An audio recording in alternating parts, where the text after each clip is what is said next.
こんにちは、ハリケーンフットボールです。今回の教材は、バーミンガムシティへ移籍が決まった古橋亨梧に関する動画です。フランス一部リーグアンのレンヌへ移籍したのは今年の1月でしたが、失敗とも言われる移籍を経て、この夏の移籍市場で、イングランド2部へ昇格したばかりのバーミンガムシティへの移籍が公式に発表されています。チャンピオンシップの中でも大きな移籍の一つであり、バーミンガムファンは歓喜しています。今回はバーミンガムシティのファンである親子が、この古橋の移籍に驚き、歓喜し、興奮しています。実際にどのように話しているのか、チェックしてみましょう。But listen to this. Now, this is where it gets really interesting. His stats. I mean, you're going to love this, Blues fans. So for Celtic, he played 106. Listen to this. He played 165 games for Celtic. Scored 85 goals. That's mad, isn't it?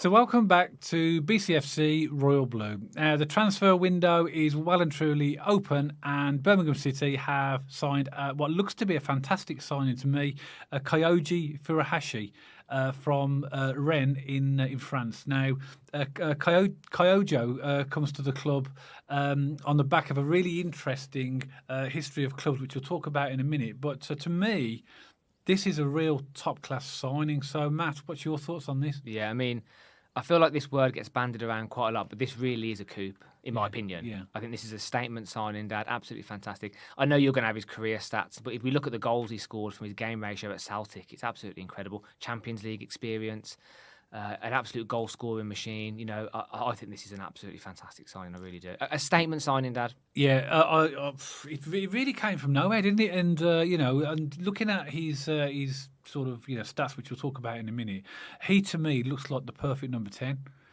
He can play deeper midfield, but he's an attacking midfielder. So this could be that sort of, you've talked about the key piece of a number 10. To me, he could be the number 10 that we actually really need. Yeah. 30 years old as well, so he's he's at the, I would say, at the peak of his career.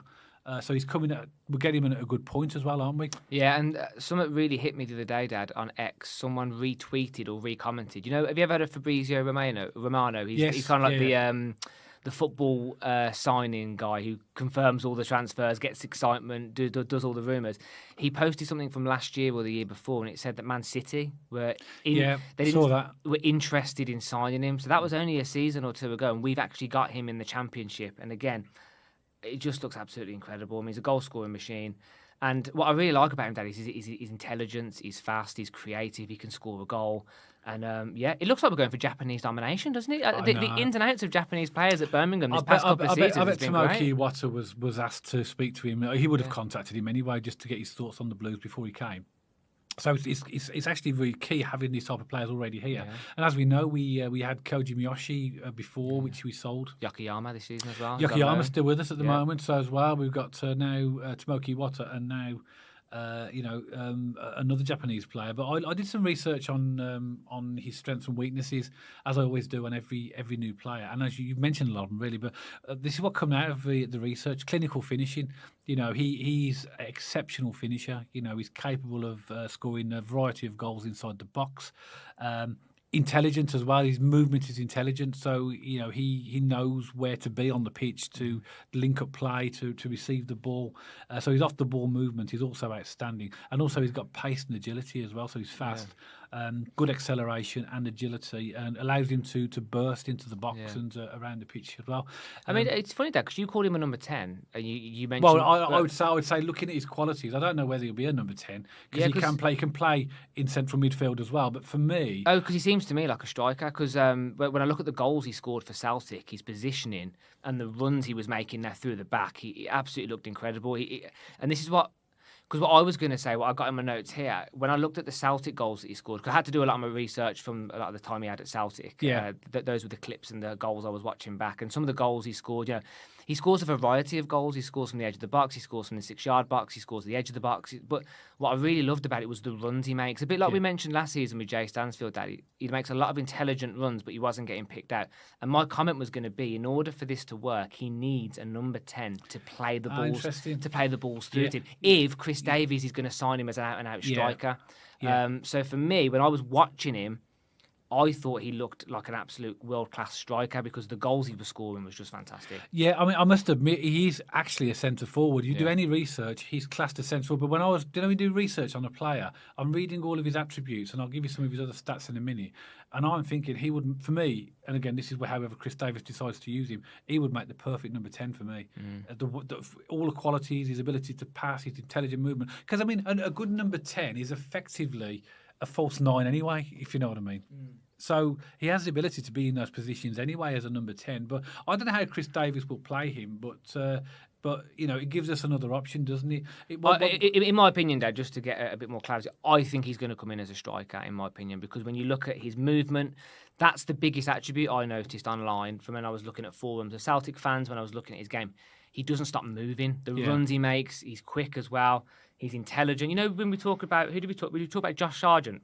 At Norwich, and we spoke about kind of that intelligent striker. He's got that about him. He kind of reminds me of that a little bit. He's clever. Yeah, he knows how to make the. He may well be. He may well be. His technical ability as well. Dad. I saw one goal. It was absolutely fantastic. So someone played him through. He kind of shimmied it through his left foot onto his right. He somehow dinked it back on his other foot, and then dinked the keeper, all in like one or two touches. He was absolutely fantastic goal. And I've no doubt he's going to tear up the championship. I've been watching some of his goals as well, and he has got a variety of the types of goals as well. I agree, and it could well that he is used as a out-and-out centre forward, which would mean that probably Jay Stansfield would probably end up on the left because that's where Chris Davis has favoured him, hasn't it? Could be. But I think this could be a number 10, in my opinion, based on what I've seen. One thing I like about him as well, and real positive attribute, is pressing and work rate, and that's going to suit Chris Davis down to the ground. His energy. His energy is relentless. Link-up play is really good, so he is primarily a goal scorer, but he also, you'll see in a minute when I give you stats, he's got a lot of assists as well. Has this ability to drop deep, hold the ball, link play with the midfielders, and just basically he's a team player. Again, this is virtually everywhere you look. This is what the stats. He's adaptable as well. So as I said, he can be flexible player as a central striker, as you've pointed out. He can play as number 10, or they classify it as a second striker or a false 9, or even on occasions on the left wing as well. I don't think he'll be played there personally, but that's what the stats tell me. Are a few weaknesses because we have to give a balanced view of what the player. Obviously, he's 1.7 metres, so he's not the biggest player. So therefore, aerially, he's not the. He's not biggest. that kind of player. Though, no, but not every player has to be. No, exactly. But when you look at the stats, aerially, he's not got great stats on. If you've got a fast, nippy striker, Dad, the caveat to that is they're not going to be very good in the air or physical because you can't have Yuki who's electric, and then you can't have these small nippy players who are then good in the air as well. I mean, you can get a balance of both worlds, but generally speaking, there's a caveat there of fast pace, but then losing a bit of an aerial threat. Yeah, exactly. Because you're not going to get absolutely everything as well. One thing that is classified as a weakness as well is outside of the pressing, which he's good at, his defensive contribution is low, but because he's an attacking player, and actually when you see his heat map, there's very little in. Dad. I want my striker to be selfish. But you can. To some extent. If you've got a team that have got other players that will fill that defensive midfield and defence, that's absolutely fine. You can't be all over the pitch. If there's one player that I want to be selfish and just stay in the box, it's my number 9. Simple as that. The rest of the team can then do the tracking back. Because how many times again, Dad, have we seen it at Blues where we break the press, we get on the counter, we put a ball in, there's no one there. Because we're all still trying to get back up the pitch. I want our number 9 this year to be almost permanently in the opposition's box, just ready to pounce. And he looks perfect for this, And you mentioned something earlier, which I really love. I've seen a few goals online where he drops off and loses his man and he comes deep. And I saw it loads where the defenders think they've got him, they've looked around, and he's dropped off so deep, he's just pinged it in from 11, 12 yards out because they've completely lost him. And I think he keeps the defenders on his toes, keeps the defenders on their toes, in that you don't really know what he's going to do. So that's what I'm saying. That's his flexibility is fantastic, isn't it? And if you look at a lot of his goals as well, he knows how to find the corner of the goal as well, which makes it just where the goalkeeper just can't get to. He's a very, very intelligent player. Just a few stats on him, Matt, as well, in terms of his transfer history. He hasn't been to many clubs. He really started off he's in the J League, a team called FC Gifu, before he was sold to Vissel Kobe for only 150,000. That was in 2018, 2019, and that's where he sort of did well at Vissel Kobe, and eventually was sold to Celtic in 2021 in July. Celtic paid 5.4 million for him. and he was there for quite a number of years. I'll talk about his stats at those clubs in a moment. Until on the 27th of January this year, he's only been at Rennes since January, and he was sold for rumoured to be around about 12 million. Wow! That he was sold for. God, Rennes have got some money, haven't they? Yeah, they bought Jordan James for rumoured somewhere between 5 and 10 million. 5-6 million, yeah.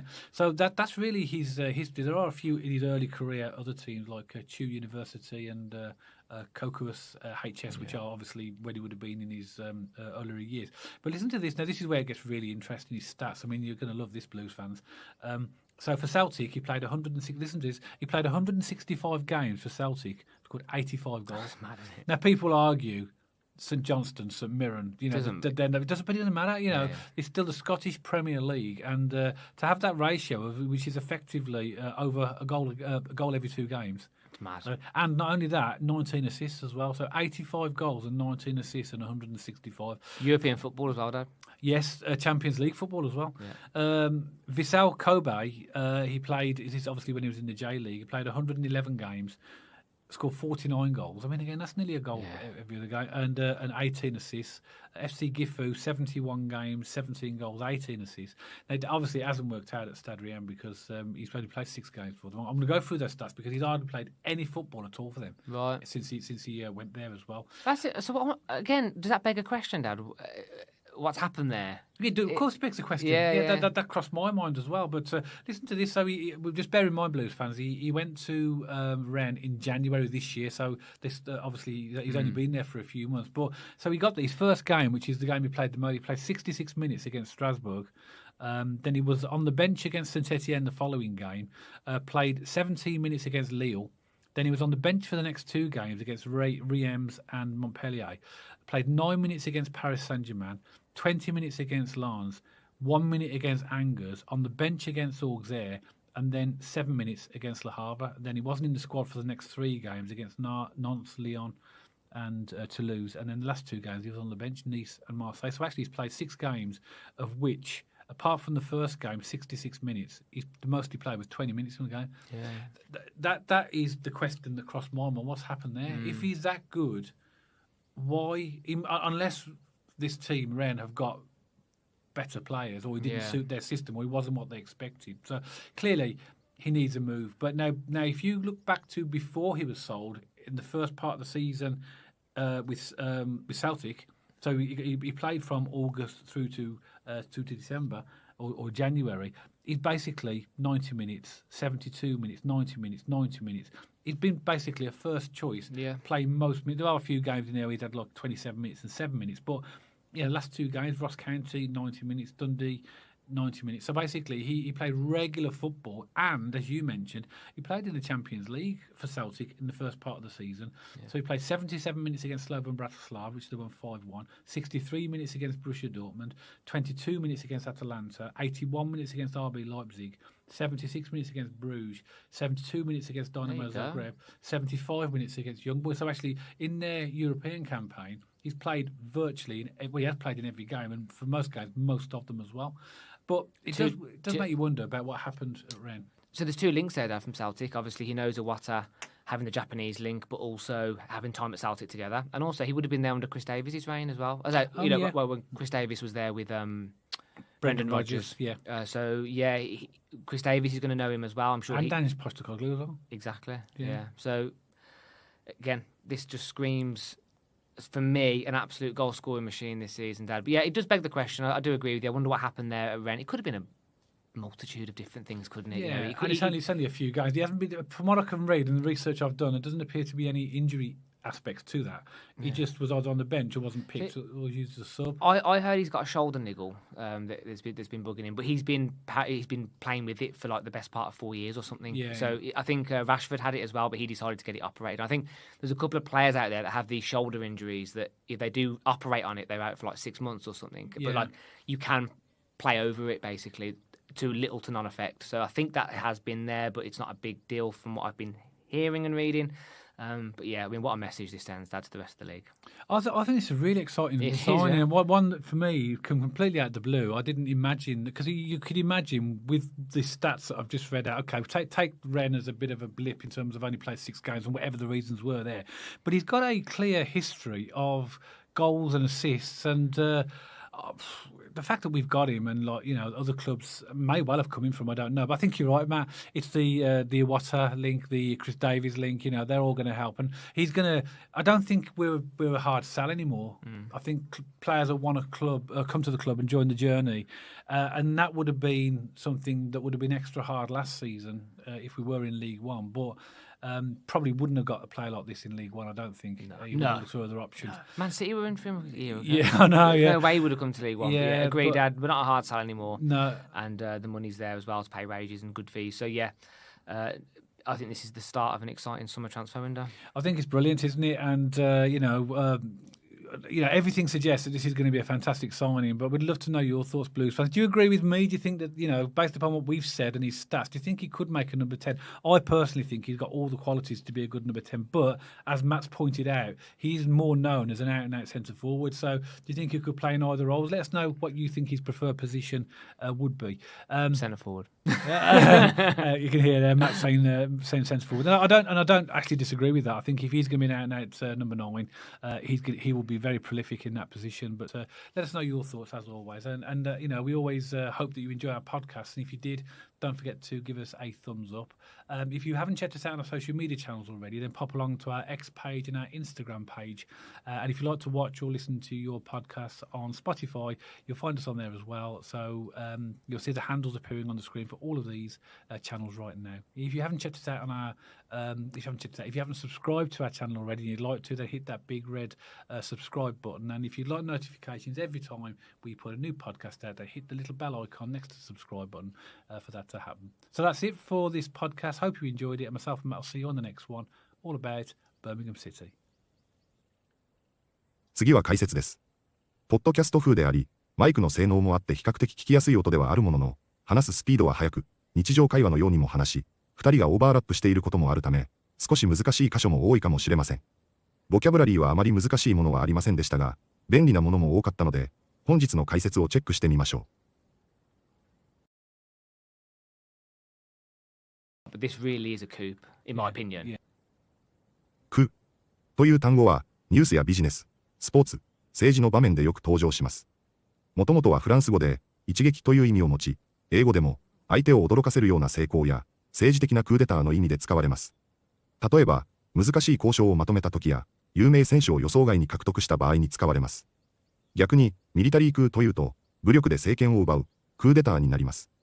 意味が広く、場面によって印象が大きく変わる単語なので、文脈をしっかりと見て使い分けましょう。But this really is a coup, in my opinion. But this really is a coup, in my opinion. He kind of shimmied it through his left foot onto his right.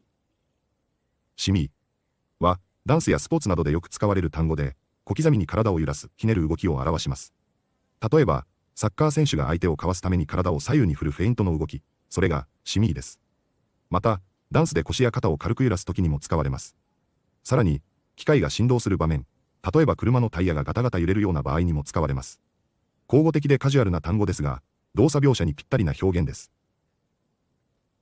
He kind of shimmied it through his left foot onto his right. He kind of shimmied it through his left foot onto his right. If you've got a fast, nippy striker... ニッピーは2つの主な意味があります。一つは、サッカーなどのスポーツで、素早く動けるや、小柄で機敏な選手を表すときに使われる口語的な表現で、アニッピーインガなどのように、攻撃的でスピードのある選手に使います。もう一つは天候に関して、少し肌寒いや、冷たい風が吹いている状態を表し、ちょっと寒いけど凍えるほどではないといったニュアンスで使われます。日常会話やサッカー実況などでよく使われる、カジュアルで感覚的な形容詞です。If you've got a fast, nippy striker, to be almost permanently in the opposition's box, just ready to pounce. パウンスは、もともと動物が獲物に飛びかかる様子を表す単語です。例えば、猫やライオンが獲物にジャンプして襲いかかる時の動作です。このイメージから発展して、人がチャンスやニュース、ミスなどに素早く反応して行動する意味でもよく使われます。スポーツの実況やビジネスニュースでも、彼はその隙をついて行動したといった意味で登場します。素早く、鋭く反応するイメージがキーワードです。To be almost permanently in the opposition's box, just ready to pounce. To be almost permanently in the opposition's box, just ready to pounce. Keeps the defenders on their toes. Keep on one's toes は、よく使われる日常的なイディオムです。直訳すると、つま先立ちしているですが、意味は、油断せずに準備万端でいることで、仕事やスポーツ、試験の準備など、常に集中して警戒している状態を表します。例えば、忙しい職場や予測不能な相手と対峙するときに、気を抜けないや、いつでも対応できるようにしている様子を言うときにぴったりの表現です。Keeps the defenders on their toes. Keeps the defenders on their toes. I heard he's got a shoulder niggle. 握るは、英語でよく使われる些細な不快感や小さな痛みを表す言葉です。例えばスポーツ選手が少しの肩の違和感が続いていると言いたいとき、アニグルインマイショルダーと表現します。また、心の中の小さな不安や疑念にも使えます。動詞として使うと、細かいことにこだわるや、ちょっと気になるという意味合いもあり、日常会話やニュース、スポーツの解説などで幅広く使われています。So I heard he's got a shoulder niggle. I heard he's got a shoulder niggle. Yeah, okay, take Ren as a bit of a blip. ブリップは、一時的な問題や短期間の異常を表すときによく使われます。例えばスポーツや経済の話題で、調子の悪い時期やデータの一時的な乱れなどにぴったりの言葉です。重要なのは、この単語が長期的な問題ではなく、すぐに改善されるものとして使われる点です。話し言葉やニュースでも頻繁に登場し、心配しなくていいちょっとしたこととしてポジティブに捉えるニュアンスもあります。Okay, take Ren as a bit of a blip. Okay, take Ren as a bit of a blip. I don't think we're a hard sell anymore. ハードセルは、もともと営業やマーケティングで、押し売りや強引な営業を意味する言葉です。ただし近年では、説得が難しい人や物や状況という意味でも使われます。例えば、今の私たちはもうハードセルではないといえば、押し売りしなくても魅力的と思われる存在になった、といった前向きな意味で使われます。逆に、そのアイデアはハードセルだ、といえば、そのアイデアは押し売りしても、なかなか受け入れられないだろうという否定的なニュアンスになります。状況によって意味が少し変わる便利な表現です。I don't think we're a hard sell anymore. I don't think we're a hard sell anymore.